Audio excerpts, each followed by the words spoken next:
Our medical aesthetics program is 66 weeks long, and you would be amazed at what our graduates learn during that period of time.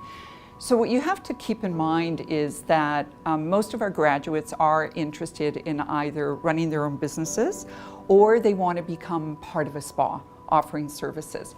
So we want our students to walk out equipped to provide a variety of different services. So they start by learning the facials, the manicures, the pedicures. They learn how to do body treatments, specific body treatments. They will eventually also work with specialized equipment using laser, because the specialized equipment that's available now for students will help to provide better results for their clients, but it also is not invasive. And this is very important to people as they're looking to feel better and look better. So what do you need to get into the field? Well, first and foremost, a passion. You've got to be passionate about the field of beauty, right? You also have to have an interest in science, because think about it, your skin is the largest organ in the body. You've got to be interested in how it works. Also, you do need to be interested in technology. You're going to be using some really cool equipment.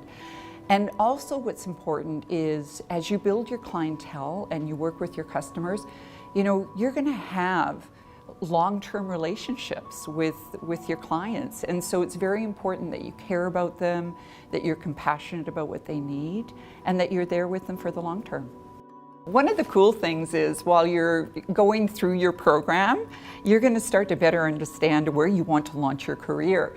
But here's some examples of places that you can begin your career. There are wellness centers, beauty salons, resorts, medical spas, destination spas. You could even end up working on a cruise ship. So many choices for you to consider once you complete your studies. The desire to look good and feel good has been around for a long time, but it is now growing faster than ever. And part of the reason is because we are more interested in looking and feeling good at an earlier age. We also live longer, right? And we want to feel good and look good as we get older. So you'll notice, think about your community. You'll notice that there's more wellness centers opening up, more medical centers opening up. The ability to get services that make us look good and feel good are more accessible than ever.